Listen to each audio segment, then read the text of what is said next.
নমস্কাৰ এই মুহূৰ্তত আহি পৰিছে ৰাতিপুৱাৰ কেইবাটা বিগ ব্ৰেকিং নিউজ। আজি হৈছে 13 নৱেম্বৰ। 2000 কোটি টকা লাভ কৰাৰ পিছত এইবাৰ পাব নতুন সুবিধা। আত্মসহায়ক প্ৰতিজন মহিলাৰ বাবে অসমৰ মুখ্যমন্ত্ৰী ডক্টৰ হিমন্ত বিশ্ব শৰ্মাই বৃহৎ মন্তব্য কৰিছে। অৰুণোদয়ৰ প্ৰতিজন হিতাধিকাৰীৰ একাউণ্টত 1250 টকা এতিয়াও পোৱা নাই নেকি? তেন্তে মুখ্যমন্ত্ৰী ডক্টৰ হিমন্ত বিশ্ব শৰ্মাই নতুনকৈ সুযোগ প্ৰদান কৰিছে মহিলাসকলক। দেশৰ কোটি কোটি কৃষকৰ একাউণ্টত PM কিষাণে 21 মাহ কিস্তি 2000 নহয় 4000 কোটি টকা প্ৰদান কৰিব। ৰেচন কাৰ্ড থাকিলে আপুনি লাভ কৰিব 3টা নতুন সুবিধা। লাভ কৰিব 2000 টকা পৰ্যন্ত ৰাজসাহায্য। যদি আপোনাৰ ৰেচন কাৰ্ড আছে ভাল খবৰ। লগতে জিঅ' টেগিং কৰা চৰকাৰী ঘৰৰ প্ৰতিজন হিতাধিকাৰী বেংক একাউণ্টত টকা সোমাব। লগতে কেইবাটাও ৰাজনৈতিক খবৰৰ লগতে অৰাজনৈতিক খবৰ যুগুত কৰা হৈছে আজিৰ দিনটোত। গোটেই অসম তথা ভাৰতৰ বিভিন্ন প্ৰান্তৰ পৰা যুগুত কৰা হৈছে কেইবাটাও ডাঙৰ খবৰ। এনেবোৰ খবৰ নিতৌ পাই থাকিবলৈ চেনেলটি ছাবস্ক্ৰাইব কৰি ভিডিঅ'ত এটা লাইক কৰিবলৈ নাপাহৰিব। আজিৰ আমাৰ প্ৰথম খুবেই গুৰুত্বপূৰ্ণ খবৰ হৈছে অসমবাসীৰ বাবে এটা ডাঙৰ খবৰ। পদোন্নতিৰ ব্যৱসায়ী আৰু আত্মসহায়ক মহিলাসকলৰ বাবে আহি গ'ল ভাল খবৰ। অসমৰ মুখ্যমন্ত্ৰী ডক্টৰ হিমন্ত বিশ্ব শৰ্মাই মহিলাসকলক লাখপতি বনাই এৰিব। আপুনি পুনৰ লাভ কৰিব নতুন আঁচনি। মুখ্যমন্ত্ৰী ডক্টৰ হিমন্ত বিশ্ব শৰ্মাই কৰিলে বৃহৎ ঘোষণা। 2000 কোটি টকা লাভ কৰাৰ পিছত এইবাৰ পাব নতুন সুবিধা। মুখ্যমন্ত্ৰী ডক্টৰ হিমন্ত বিশ্ব শৰ্মাই মহিলাসকলৰ বাবে দিলে এটা ভাল খবৰ। গুৱাহাটীত নতুন বেণ্ডিং জ'ন সৃষ্টি কৰাৰ বাবে পৌৰ নিগমক নিৰ্দেশ প্ৰদান কৰিছে মুখ্যমন্ত্ৰী ডক্টৰ হিমন্ত বিশ্ব শৰ্মাই। বেণ্ডিং জ'নসমূহত মহিলাসকলক ব্যৱহাৰৰ বাবে দিয়া হ'ব সুবিধা। বৰ্তমান থকা বেণ্ডিং জ'নত সন্দেহজনক লোকক খেদি পঠিওৱা হ'ব। তাৰ ঠাইত আত্মসহায়ক মহিলাসকলক দিয়া হ'ব সুবিধা। ইয়াৰ দ্বাৰা মহিলাসকলে লাভ কৰিব লাখপতি হোৱাৰ সুযোগ বা সুবিধা লাভ কৰিব। ডিব্ৰুগড় শিলচৰতো গ্ৰহণ কৰা হ'ব এনে ব্যৱস্থা। মুখ্যমন্ত্ৰী ডক্টৰ হিমন্ত বিশ্ব শৰ্মাই কৰিলে বৃহৎ ঘোষণা। আপুনি আত্মসহায়ক 2000 কোটি টকাৰ চেক পাইছে নে নাই? যদি আপোনাৰ সমষ্টিত এতিয়ালৈকে আত্মসহায়ক 2000 কোটি টকাৰ চেক পোৱা নাই এতিয়া আপুনি কমেণ্ট কৰি জনাই দিয়ক। যদি আপুনি 2000 কোটি টকাৰ চেক পাইছে তেনে ক্ষেত্ৰত আপুনি পুনৰ নতুন এটা সুবিধা লাভ কৰিব। মুখ্যমন্ত্ৰী ডক্টৰ হিমন্ত বিশ্ব শৰ্মাই সংবাদমেলযোগে কেইবাটাও বৃহৎ মন্তব্য কৰিছে। তাৰ পিছত অসমবাসী ৰাজুক জনাইছে আমাৰ পৰৱৰ্তী খুবেই গুৰুত্বপূৰ্ণ খবৰ। লগতে ডাঙৰ খবৰ, অসমত বন্ধ নহয় উচ্ছেদ। যিকোনো মুহূৰ্তত উপায়ুক্তই চলাব পাৰিব উচ্ছেদ অভিযান। অবৈধ আৰু সন্দেহজনক দেখিলে উচ্ছেদ চলাব পাৰিব উপায়ুক্তই। ডিচিক চৰকাৰে অনুমতি দি থৈছে। যেতিয়াই মন যায় তেতিয়াই উচ্ছেদ চলাব পাৰিব ডিচিয়ে। উচ্ছেদ চলাবলৈ চৰকাৰৰ পৰা JCB আৰু টকা পইচা ল'ব পাৰে। উচ্ছেদৰ বিৰুদ্ধে আমি যুঁজি যাম, কিন্তু অবৈধ বেদখলকাৰীক উচ্ছেদ কৰাই হ'ব। এই কঠোৰ মন্তব্য কৰিছে অসমৰ মুখ্যমন্ত্ৰী ডক্টৰ হিমন্ত বিশ্ব শৰ্মাই। সকলোৱে সাৱধান হওক। অসমৰ মুখ্যমন্ত্ৰী ডক্টৰ হিমন্ত বিশ্ব শৰ্মাই উচ্ছেদ অভিযানক লৈ কেইবাটাও বৃহৎ মন্তব্য কৰিছে। আপোনাৰ ৰাজ্যত বৰ্তমান কেনে পৰিস্থিতি নিশ্চয় কমেণ্ট কৰি জনাই দিব। যদি আপোনাৰ অঞ্চলত উচ্ছেদ প্ৰক্ৰিয়া আৰম্ভ হৈছে তেনে ক্ষেত্ৰত সাৱধান হওক, অন্যথা পৰিব ভয়ংকৰ বিপদৰ সন্মুখীনত। তাৰ পিছত অসমবাসী ৰাজুক জনাইছে আমাৰ পৰৱৰ্তী খুবেই গুৰুত্বপূৰ্ণ খবৰ। লগতে ডাঙৰ খবৰ, দিল্লী কাণ্ডক অসমৰ এছাম লোকে সমৰ্থন কৰিছে। সকলো সমৰ্থনকাৰী তালিকা প্ৰস্তুত কৰিছে চৰকাৰে। কামৰূপ জিলাত 5 জন আৰু তামোলপুৰত 1 জন। কেৱল এয়াই নহয়, কাৰ্বি আংলঙত 1 জন আছে, শোণিতপুৰত 2 জন, গোলাঘাটত 2 জন, বঙাইগাঁৱত 3 জন, গোৱালপাৰাত 2 জন আৰু বৰপেটাত 4 জন। কাছাৰত আছে 1 জন। চৰকাৰৰ ফালৰ পৰা নতুন তালিকা প্ৰস্তুত কৰিছে। নলবাৰীত 3 জন, হোজাত 2 জন, বাক্সাত 1 জন আৰু দৰঙত 3 জন, যোৰহাটত 1 জন, দক্ষিণ শালমাৰাত 2 জন, কামৰূপ মহানগৰত 1 জন। এইসকল লোকে লালকিল্লা বা পেহেলগাম কাণ্ডক সমৰ্থন কৰিছে। এনেকুৱাকৈ মুখ্যমন্ত্ৰী ডক্টৰ হিমন্ত বিশ্ব শৰ্মাই এখন নতুন তালিকা প্ৰস্তুত কৰিছে। এইসকল লোকে জাতিটোক খণ্ড বিখণ্ড কৰিবলৈ চেষ্টা কৰি আহিছে। পোষ্ট ডিলিট কৰিলেও আমাৰ হাতত স্ক্ৰীনশ্বট আছে বুলি মন্তব্য কৰিছে মুখ্যমন্ত্ৰী ডক্টৰ হিমন্ত বিশ্ব শৰ্মাই। শীঘ্ৰেই সেইসকলক কৰা হ'ব গ্ৰেপ্তাৰ। সন্ত্ৰাসবাদক সমৰ্থন কৰা কোনো লোক সাৰি নাযাব। ইতিমধ্যে 5 জনক কৰা হৈছে গ্ৰেপ্তাৰ। দৰঙৰ মতিউৰ ৰহমান আৰু গোৱালপাৰাৰ হাছান আলী মণ্ডলক গ্ৰেপ্তাৰ কৰা হৈছে। কেৱল এয়াই নহয়, চিৰাঙৰ আব্দুল লতিফ আৰু কামৰূপৰ ৱাদুল কালামক আৰু বঙাইগাঁৱৰ নুৰ আমিন আহমেদক গ্ৰেপ্তাৰ কৰিছে আৰক্ষীয়ে। মুখ্যমন্ত্ৰী ডক্টৰ হিমন্ত বিশ্ব শৰ্মাই কৰিছে বৃহৎ মন্তব্য। হয় বন্ধু বান্ধৱীসকল, এটা বিগ ব্ৰেকিং নিউজ আহি পৰিছে। সকলোৱে সাৱধান হওক, অন্যথা পৰিব ভয়ংকৰ বিপদৰ সন্মুখীনত। আৰু এনেকুৱাকৈ কোনোৱে ছ'চিয়েল মিডিয়াত পোষ্ট নিলিখিব। তাৰ পিছত অসমবাসী ৰাজুক জনাইছে আমাৰ পৰৱৰ্তী খুবেই গুৰুত্বপূৰ্ণ খবৰ। লগতে ডাঙৰ খবৰ, যিকোনো মুহূৰ্তত অসমক টাৰ্গেট কৰিব পাৰে কুটাঘাতকাৰীয়ে। হয় বন্ধু বান্ধৱীসকল, মুখ্যমন্ত্ৰী ডক্টৰ হিমন্ত বিশ্ব শৰ্মাই বৃহৎ মন্তব্য কৰিছে। আমাৰ ইয়াত দিল্লীৰ দৰে ঘটনা যেতিয়া হ'ব বহুত ডাঙৰকৈ হ'ব। দিল্লীত ব্লাষ্টৰ পাছত সমগ্ৰ দেশত দুখত ভাঙি পৰিছে। অসমত কুটাঘাত হ'লে অতি ভয়াৱহ ৰূপত হ'ব আশংকা কৰিছে মুখ্যমন্ত্ৰী ডক্টৰ হিমন্ত বিশ্ব শৰ্মাই। অসম বৰ্তমান জটিল পৰিৱেশৰ মাজত আছে। কুঠাঘাতকাৰী আমাৰ মাজত সোমাই যাব পাৰে, আমাৰ মাজত সোমাই যিকোনো কাম কৰি দিব পাৰে। কুঠাঘাতকাৰীৰ সংখ্যা বহুত বেছি আছে, য'তে ত'তে আছে বুলি মন্তব্য কৰিছে মুখ্যমন্ত্ৰী ডক্টৰ হিমন্ত বিশ্ব শৰ্মাই।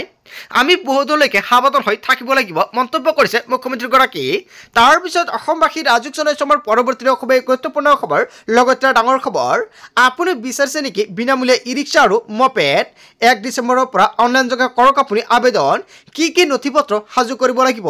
যদি আপুনি ভাবিছে ই ৰিক্সা আৰু মপেডৰ বাবে আবেদন কৰিব, নিশ্চয় কৰিব পাৰিব। লাখ লাখ দৰিদ্ৰ লোকৰ বাবে ভাল খবৰ আহি পৰিছে।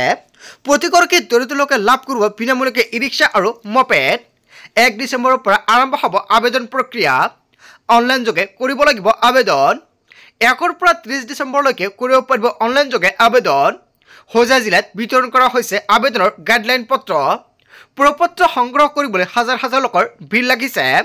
বাৰ্ষিক সংখ্যালঘু উন্নয়ন বৰ্ডৰ তৰফৰ পৰা দিয়া হ'ব বিনামূলীয়াকৈ ই ৰিক্সা আৰু মপেড। প্ৰতিগৰাকী বাৰ্ষিক সংখ্যালঘু লোকে লাভ কৰিব আবেদন পত্ৰ। হয় বন্ধু বান্ধৱীসকল, এটা বিগ ব্ৰেকিং নিউজ আহি পৰিছে। আপুনি এতিয়ালৈকে ফৰ্ম পোৱা নাই নেকি? তেনে ক্ষেত্ৰত আপোনাৰ বাবে সোণোৱালী সুযোগ, কিয়নো 1 ডিচেম্বৰৰ পৰা আপুনি অনলাইনৰ জৰিয়তে কৰিব পাৰিব আবেদন। কেনেকৈ আবেদন কৰিব, কি নথি পত্ৰ লাগিব, যদি আপোনালোকৰ ভিডিঅ' লাগে নিশ্চয় কমেণ্ট কৰি জনাই দিব। আৰু আজিৰ ভিডিঅ'টো সকলোৱে বেছিকৈ শ্বেয়াৰ কৰাৰ লগতে চেনেলটো ছাবস্ক্ৰাইব কৰি ৰাখিব। তাৰপিছত অসমবাসী ৰাজুক জনাইছে আমাৰ পৰৱৰ্তী খুবেই গুৰুত্বপূৰ্ণ খবৰ, লগতে ডাঙৰ খবৰ। মিয়া বাংলাদেশী, মিয়া ডকাইত, মিয়া মানে হৈছে চোৰ। মিয়াসকলক এনেকুৱাকৈ আখ্যা দিয়া হৈছে। অসমৰ লাখ লাখ বিঘা ভূমি অবৈধ বাংলাদেশে কব্জা কৰিছে। আমাৰ সত্ৰৰ মাটি মিয়াই লৈ লৈছে, আমাৰ নামঘৰ মিয়াই লৈ লৈছে, আমাৰ মন্দিৰ মিয়াই লৈ লৈছে। মুখ্যমন্ত্ৰীক সমৰ্থন দি অসমৰ যুৱ মঞ্চৰ হুংকাৰ। অসমৰ পৰা বাংলাদেশী খেদিবই লাগিব। মুখ্যমন্ত্ৰীৰ ভাল কামৰ সৈতে সদায় অসমীয়া যুৱ মঞ্চ থাকিব। ধাৰাবাহিকভাৱে অবৈধ বাংলাদেশীৰ বিৰুদ্ধে অভিযান চলাই যাওক। মুখ্যমন্ত্ৰীৰ ভৱিষ্যত অসমৰ কথা চিন্তা কৰি অভিযান চলাইছে। আপুনি এটাকৈ অসমৰ পৰা বাংলাদেশী খেদক। অসমৰ মুখ্যমন্ত্ৰী ডক্টৰ হিমন্ত বিশ্ব শৰ্মাই নিৰ্দেশনাৰ পিছতে এতিয়া অসমৰ যুৱ মঞ্চৰ তৰফৰ পৰা কেইবাটাও গুৰুত্বপূৰ্ণ মন্তব্য কৰিছে। তাৰপিছত অসমবাসী ৰাজুক জনাইছে আমাৰ পৰৱৰ্তী খুবেই গুৰুত্বপূৰ্ণ খবৰ, লগতে ডাঙৰ খবৰ। ৰাজ্যত আকৌ ওলাইছে হাজাৰ হাজাৰ চাকৰি। 70,000 টকা পৰ্যন্ত লাভ কৰিব দৰমহা। আবেদনৰ বাবে এতিয়া সাজু কৰক নথি পত্ৰ। 2,673টা পদৰ বাবে শিক্ষা বিভাগে মুকলি কৰিছে বিজ্ঞাপন। SSৰ অধীনত LP আৰু UPৰ শিক্ষকক দিয়া হ'ব নিযুক্তি। 8 নৱেম্বৰৰ পৰা আবেদন প্ৰক্ৰিয়া আৰম্ভ হৈছে। যদি আপুনি এতিয়ালৈকে আবেদন কৰা শীঘ্ৰ কৰক আবেদন। আবেদনৰ অন্তিম তাৰিখ হৈছে 30 নৱেম্বৰ 2025। www.assam.gov.in কৰিব পাৰিব আবেদন। 8 নৱেম্বৰ পুৱা 10 বজাৰ লগে লগে মুকলি কৰা হৈছে পৰ্টেল, আৰু 30 নৱেম্বৰ মাজনিশালৈকে মুকলি হৈ থাকিব লিংক। আপুনি অফলাইনৰ মাধ্যমত আবেদন কৰিব নোৱাৰিব, কিয়নো অফলাইনত আবেদন গ্ৰহণযোগ্য নহ'ব। বিশেষ নিযুক্তি অভিযানৰ জৰিয়তে লাভ কৰিব চৰকাৰী চাকৰি। বৃহৎ নিযুক্তিক লৈ ৰাজ্যৰ শিক্ষামন্ত্ৰী ডক্টৰ ৰণোজ পেগুৱে কৰিছে বৃহৎ ঘোষণা। তাৰপিছত অসমবাসী ৰাজুক জনাইছে আমাৰ পৰৱৰ্তী খুবেই গুৰুত্বপূৰ্ণ খবৰ, লগতে ডাঙৰ খবৰ। 1 তাৰিখৰ পৰা 100 টকাতে চাউলৰ লগতে পাব দালি, চেনি আৰু নিমখ। অসমৰ মুখ্যমন্ত্ৰী ডক্টৰ হিমন্ত বিশ্ব শৰ্মাই ৰেচন কাৰ্ড থকা প্ৰতিজন হিতাধিকাৰীৰ বাবে ভাল খবৰ দিছে। লগতে 2,000 টকা পৰ্যন্ত লাভ কৰিব সাহায্য। নৱেম্বৰ ডিচেম্বৰ 170 টকাতে লাভ কৰিব মচুৰ দাইল, চেনি আৰু নিমখ। 10 পৰা 19 নৱেম্বৰৰ ভিতৰতে সংগ্ৰহ কৰক ৰেচন। জানুৱাৰীৰ পৰা 100 টকাতে লাভ কৰিব দালি, চেনি আৰু নিমখ। মুঠ 4বিধ সামগ্ৰী লাভ কৰিব ৰেচন কাৰ্ডৰ গৰাকীয়ে। বজাৰৰ দৰতকৈ কম দামতে লাভ কৰিব ৰেচন। জানুৱাৰীৰ পৰা প্ৰতি কেজি চেনি লাভ কৰিব মাত্ৰ 30 টকাত। প্ৰতি কেজি মচুৰ দাইল লাভ কৰিব 60 টকাত। প্ৰতি কেজি নিমখ লাভ কৰিব মাত্ৰ 10 টকাত। মুখ্যমন্ত্ৰী ডক্টৰ হিমন্ত বিশ্ব শৰ্মাই কৰিলে বৃহৎ ঘোষণা। তাৰপিছত অসমবাসী ৰাজুক জনাইছে আমাৰ পৰৱৰ্তী খুবেই গুৰুত্বপূৰ্ণ খবৰ, লগতে ডাঙৰ খবৰ। দেশৰ কোটি কোটি জনতালৈ ভাল খবৰ আহি পৰিছে। কোটি কোটি PM কিষাণৰ হিতাধিকাৰীলৈ ভাল খবৰ। মাত্ৰ কেইটামান ঘণ্টাৰ পাছতে সোমাব হিতাধিকাৰী একাউণ্টত ধনৰাশি। দেশৰ কোটি কোটি কৃষকৰ বাবে ভাল খবৰ। কৃষকৰ একাউণ্টত পোনে পোনে হ'ব 21 কিস্তিৰ ধনৰাশি। 4 ৰাজ্যৰ কৃষকে ইতিমধ্যে লাভ কৰিছে PM কিষাণৰ ধনৰাশি। এই 4 ৰাজ্যৰ কৃষকৰ একাউণ্টত PM কিষাণৰ টকা নাপাব। বাকী ৰাজ্যৰ কৃষকসকলৰ একাউণ্টত 2,000 টকা পোনে পোনে লাভ কৰিব। ইতিমধ্যে প্ৰকাশ পালে আঁচনিৰ হিতাধিকাৰীৰ তালিকা। ডিবিটিৰ জৰিয়তে প্ৰতিগৰাকী কৃষকৰ একাউণ্টত সোমাই দিয়া হ'ব চৰকাৰৰ এই 2000 কোটি টকা। যদি আপুনি এতিয়ালৈকে ডিবিটি লিংক কৰা নাই অতি শীঘ্ৰে একাউণ্টৰ লগত ডিবিটি লিংক কৰক, অন্যথা পৰা একাউণ্টত এই সুবিধা নাপাব। কেনেকৈ গৰ্তবিহি আপডেট কৰিব KYC? যদি আপুনি KYC কৰা নাই শীঘ্ৰে KYC কৰক। বহুতে KYC নকৰাৰ বাবে একাউণ্টত টকা নাপায়। অনলাইনত নিজৰ মোবাইলতে আপুনি কৰিব পাৰিব KYC আপডেট। প্ৰথমতে আপুনি লগইন কৰক pmkisan.gov.in। লগে লগে হোম পেজত দেখা পাব KYC অপশ্যন। KYC অপশ্যনত ক্লিক কৰি অন্তৰ্ভুক্ত কৰক আধাৰ নম্বৰ আৰু কেপচা কোড।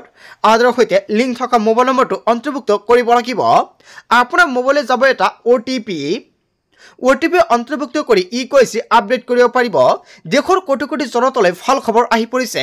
অতি শীঘ্ৰে KYC লেণ্ড শেয়াৰিং আধাৰ কাৰ্ডৰ লগত বেংক একাউণ্ট লিংক কৰক। এই তিনিটা কাম নকৰিলে আপোনাৰ একাউণ্টত PM কিষাণে 21 নম্বৰ কিস্তিৰ ধনৰাশি নাপাব। তাৰ পিছত অসমবাসী ৰাজুক জনাইছে আমাৰ পৰৱৰ্তী খুবেই গুৰুত্বপূৰ্ণ খবৰ, লগতে ডাঙৰ খবৰ। আপুনি অৰুণোদয়ৰ নতুন নে পুৰণি হিতাধিকাৰী? নিশ্চয় কমেণ্ট কৰি জনাই দিয়ক আপোনাৰ একাউণ্টত টকা আপুনি পাইছে না নাই। যদি আপুনি নতুন হিতাধিকাৰী টকা পোৱা নাই কমেণ্ট কৰি জনাই দিয়ক। আৰু যদি আপুনি পুৰণি হিতাধিকাৰী তথাপিও আপুনি ভিডিঅ'টো সম্পূৰ্ণকৈ চাওক, আপোনালোকৰ বাবে আছে কেইবাটাও ভাল খবৰ। পুৰণি হিতাধিকাৰীসকলে ধন কণ্টিনিউ পাবলৈ কৰিব লাগিব এই কাম। যদি আপুনি পুৰণি হিতাধিকাৰী আপোনাৰ একাউণ্টত অৰুণোদয় আঁচনিৰ 1250 টকা পোৱা নাই, তেন্তে আপুনি কি কৰিলে অৰুণোদয় আঁচনিৰ 1250 টকা পাব? নতুনসকলৰ বাবে আছে নতুন নিয়ম। অৰুণোদয় আঁচনিৰ লাখ লাখ হিতাধিকাৰী শীঘ্ৰে আপডেট কৰক KYC আপডেট নাথাকিলে আপোনাৰ একাউণ্টত নোসোমাব ধনৰাশি। অৰুণোদয় আঁচনিৰ ধন নিয়মীয়াকৈ পাবলৈ বেংক একাউণ্টটো ঠিক হৈ থাকিব লাগিব। অৰুণোদয়ৰ বাবে যিটো মোবাইল নম্বৰ দিছে সেই মোবাইল নম্বৰটো এক্টিভ হৈ ৰাখিব লাগিব। কিবা কাৰণত যদি মোবাইলটো পৰিৱৰ্তন হয় চৰকাৰক জনাব লাগিব। এতিয়াৰ পৰা প্ৰত্যেকটো ব্লকত এজন অৰুণোদয়ৰ সহায়ক থাকিব। যদি মাহত টকা মাহতে জমা নহয় ব্লকৰ অফিচলৈ গৈ আপোনালোকে দিব পাৰিব অভিযোগ। তৃতীয়তে অৰুণোদয়ৰ ধন নাপালে অভিযোগ দিবৰ বাবে চৰকাৰে মুকলি কৰিছে ফোন নম্বৰ। ফোন নম্বৰটো হৈছে 1800202626। এটা ফোন নম্বৰতে লগে লগে আপুনি দিব পাৰিব অভিযোগ। আৰু এইটো ফোন নম্বৰৰ জৰিয়তে আপুনি ফোনো কৰিব পাৰিব, লগতে মেছেজ কৰিও পঠিয়াই দিব পাৰিব। ধন নোপোৱা মহিলাসকলৰ বাবে চৰকাৰে মুকলি কৰিছে হেল্প ডেস্ক আৰু ফোন নম্বৰ। পুৱা 10 বজাৰ পৰা সন্ধিয়া 6 বজালৈকে ফোন কৰি দিব পাৰিব অভিযোগ। ৰাজ্যৰ বিদ্যুৎ বিভাগে মুকলি কৰিছে হেল্পলাইন নম্বৰ। তাৰ পিছত অসমবাসী ৰাজুক জনাইছে আমাৰ পৰৱৰ্তী খুবেই গুৰুত্বপূৰ্ণ খবৰ, লগতে ডাঙৰ খবৰ। ৰাস মহোৎসৱৰ বাবে বন্ধ থাকিব সকলো দেশী বিদেশী সুৰাৰ বিপৰী। হয় বন্ধু বান্ধৱীসকল, এটা বিগ ব্ৰেকিং নিউজ আহি পৰিছে। আজিৰ পৰা 17 নৱেম্বৰলৈকে বন্ধ থাকিব সুৰাৰ বিপণী। নিশা 8 বজাৰ পৰা বন্ধ হ'ব বাৰ আৰু সুৰাৰ বিপণী। শান্তি শৃংখলা অটুট ৰখাৰ বাবে নলবাৰী জিলা প্ৰশাসনে জাৰি কৰিছে জাননী। নিয়ম ভংগ কৰিলে লোৱা হ'ব কঠোৰ ব্যৱস্থা। নলবাৰীত এই বন্ধ ঘোষণা কৰিছে জিলা আয়ুক্তই। হয় বন্ধু বান্ধৱীসকল, এটা বিগ ব্ৰেকিং নিউজ আহি পৰিছে। চৰকাৰৰ ফালৰ পৰা জাননী জাৰি কৰিছে। তাৰ পিছত অসমবাসী ৰাজুক জনাইছে আমাৰ পৰৱৰ্তী খুবেই গুৰুত্বপূৰ্ণ খবৰ, লগতে ডাঙৰ খবৰ। মাটিৰ দালালৰ বিৰুদ্ধে কঠোৰ হৈ পৰিছে মুখ্যমন্ত্ৰী ডক্টৰ হিমন্ত বিশ্ব শৰ্মাই। মাটিৰ নামত চৰকাৰী বিষয়াই ঘুচ বিচাৰিলে দিয়ক আপুনি অভিযোগ। 1 ছেকেণ্ডত ঘুচখোৰ বিষয়ৰ বিৰুদ্ধে লোৱা হ'ব ব্যৱস্থা। চৰকাৰী বিষয়া লাটমণ্ডলৰ বিৰুদ্ধে আৰম্ভ হৈ গ'ল একশ্যন। দুৰ্নীতি কৰিলে লগে লগে দিয়ক আপুনি অভিযোগ। 1 টকা ঘুচ ল'লে যাব লাগিব জেলত। মাটিৰ নামজাৰি চৰকাৰী কামত দুৰ্নীতি কৰিলে দিয়ক আপুনি অভিযোগ। মুকলি কৰা হৈছে 6টাকৈ ফোন নম্বৰ আৰু হোৱাটছআপ নম্বৰ। এইকেইটা নম্বৰত লগে লগে দিয়ক আপুনি অভিযোগ। এইকেইটা নম্বৰ এতিয়াই ছেভ কৰি ৰাখক আপোনাৰ মোবাইল ফোনত। হোৱাটছআপ নম্বৰ মুকলি কৰা হৈছে, লগতে টোল ফ্ৰী নম্বৰ মুকলি কৰা হৈছে। দুৰ্নীতি নিবাৰক শাখাই মুকলি কৰিছে এইকেইটা নম্বৰ। আপোনাৰ এটা অভিযোগত ঘুচ বিচৰা চৰকাৰী কৰ্মচাৰী পৰিব বিপদত। ঘুচখোৰ বিষয়া কৰ্মচাৰীৰ বিৰুদ্ধে মুখ্যমন্ত্ৰী ডক্টৰ হিমন্ত বিশ্ব শৰ্মাৰ বৃহৎ ঘোষণা। আজিৰ মূল ভিডিঅ'খনত এইখিনি সৰু কেইটামান ইনফৰমেশ্যন দিবলগীয়া আছিলে। চ' থেংক ইউ ফৰ ৱাচিং ফুল ভিডিঅ'।